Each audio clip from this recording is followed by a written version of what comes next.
clueless drinker, and this is a message to all of the lovely craft beer ladies on Instagram. Stop being so pretty.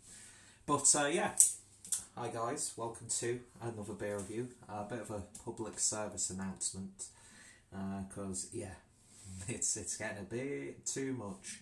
But anyway, back on to pressing matters. So we're going back over to Mikkeller, and excuse me, getting all choked up. Go back over to Mikkeller and having another look at one of the Spontan beers.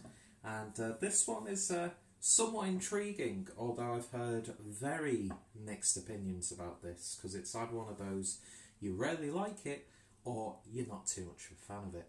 But yeah, from the Spontan stuff I've had so far, I mean, the double cherry or double raspberry, I think it was a double raspberry, was just astronomically good. That's like one of my favourite beers of this year, even though I think they've been doing that for a few years now. But yeah, so I think Mikkeller really do well with the sour beers, and well, mind you, they do really good with IPAs, they do good with lagers, they do good with stouts. I think they just do really good beers, don't you? But and if you are a fan of Mikkeller, please do check out that referral link down below to get yourself a nice little discount on your own Mikkeller Beer Mail or Mikkeller Beer Club box. It's a monthly subscription, which, by the way, this video has not been supported. What's the proper term? What's the term that you've got to use on YouTube when a company is actually giving you the product and you're promoting the product? Sponsor. Yeah, unfortunately, the Clueless Drinker channel, contrary to popular belief, isn't actually sponsored by Mikkeller, although in an ideal world it would be. And in an ideal world, the whole channel would be sponsored by breweries, but one could only dream, I suppose. But no, joking aside, throw a link down below if you're interested. For someone who's used it a few months now, I'm very happy, to the point where I'm almost going to probably just keep my subscription going until 1 month that I can't afford it, which is never really the good way to go. But yeah, highly recommended. But yeah, if you want to get a little bit of a discount, the referral link is down below. Anyway, that's the shilling out of the way, although it's not really shilling when you've got actually nothing to shill. But yeah, so we're looking at the Spontan series once again.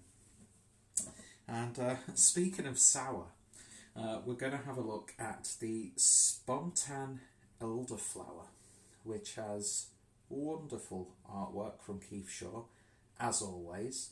And yeah, this is in a 375 milliliter bottle, clocking in at 7.7% ABV.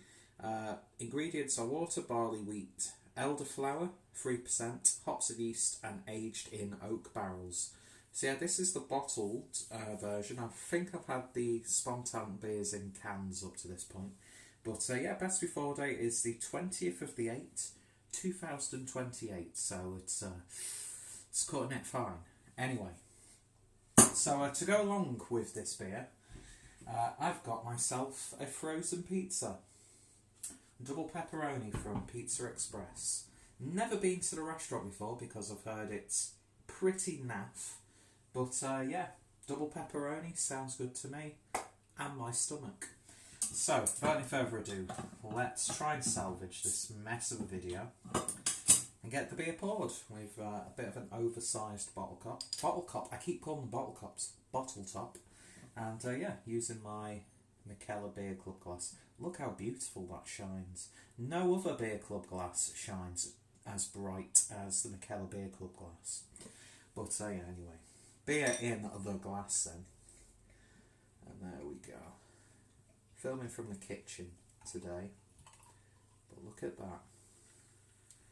There we go. We won't go full Iceman, because I can never do an Iceman pour. Not that I'd ever want to, because I'm an actual human being and the flies are enjoying this. Disclaimer, I'm not actually judging people for doing Iceman pours. I think it's, if you can do it, you can do it. I just don't have the skill. But yeah, beer in a glass then, and that's a lovely Looks a bit more vibrant and orangey on camera, as it tends to do. This camera on the front-facing camera on the Hue iPhone that I've got really does the beers justice.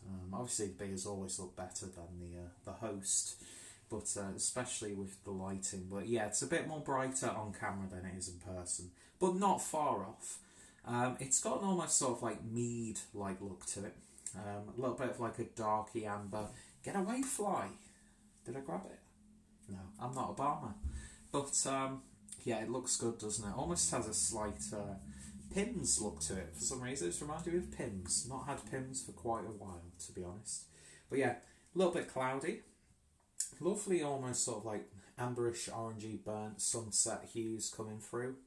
The beer poured with, well, there's no head at all on my pour, but it certainly looks lovely. So let's see what we get on the nose. You definitely get that elderflower. It's a very natural smelling elderflower. I find even if you do use natural elderflower, it can get really quite sweet and synthetic on the nose, but this, you're getting the sourness from the beer as well. That's going to wind me up, that fly. But yeah, you definitely get that sort of like funky sourness. You get a bit of that oak barrel on the nose also. But that elderflower is really nice. It just sweetens it off a little bit. But yeah, very yeast forward, as you would expect. A little bit of a citrusy, sherbety tone. Yeah, it smells really good actually. It smells really nice and refreshing and crisp, if something can smell crisp. So let's give it a taste. Cheers.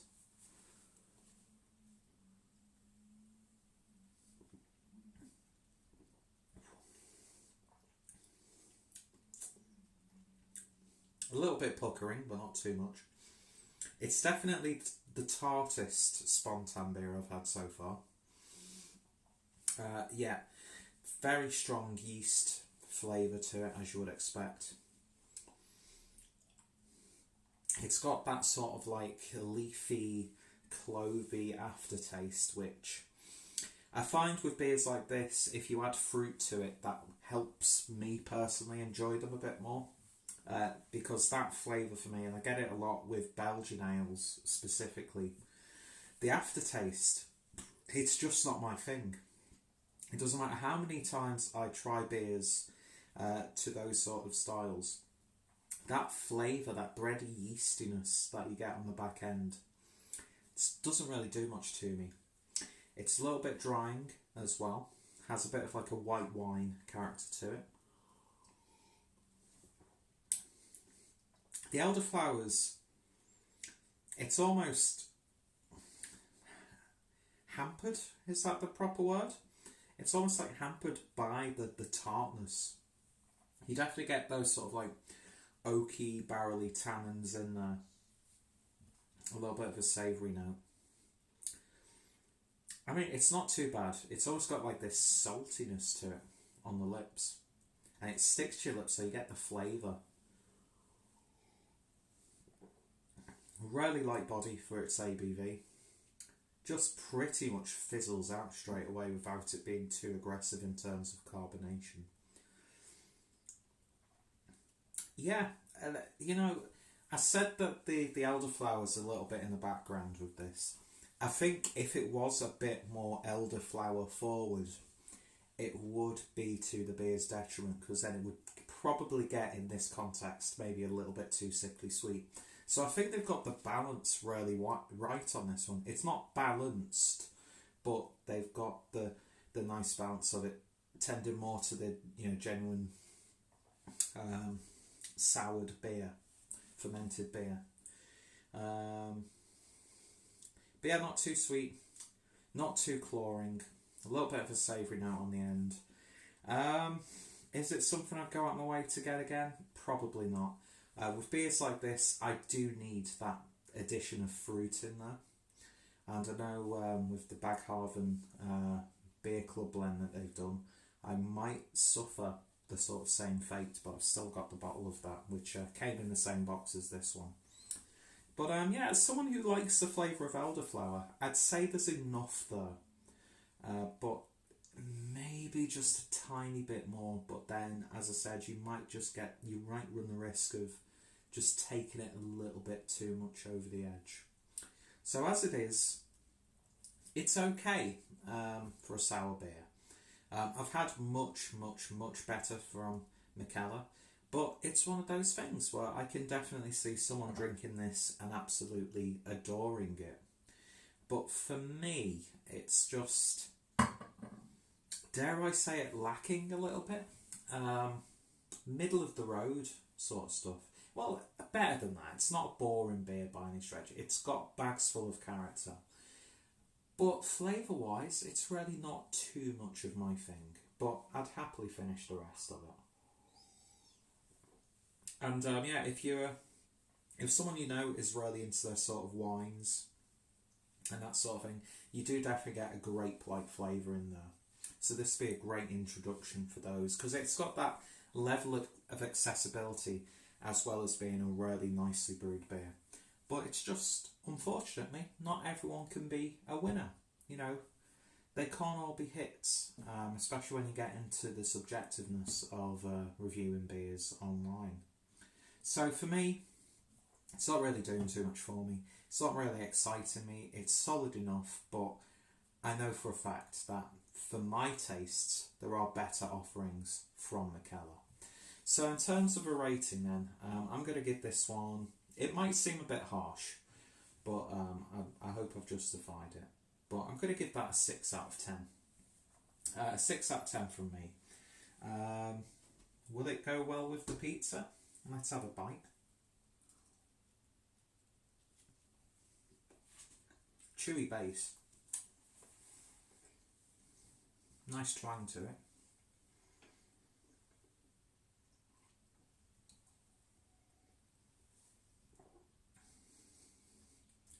Okay, that doesn't blend at all. And I'm not going to do that again because I don't want to ruin the beer. So anyway, 6 out of 10 for Mikkeller's Spontanelderflower. They can't all be winners, but I know that I can get really good sour beers for my own personal tastes from Mikkeller. So if you've tried this or any of the other Spontan series, then let me know your thoughts, opinions down below. What's some of your favourites? What's some of your favourite sour beers? That sort of thing. All the links are in the description to Mikkeller, my Mikkeller playlist, the referral link, and yeah, so if any of my friends and fellow beer tubers have reviewed this one, I think I've got pizza in between my teeth, then I'll put their links down below. And yeah, so thoughts, opinions always welcome. Thank you for watching, and I shall hopefully see you next time. Bye bye for now.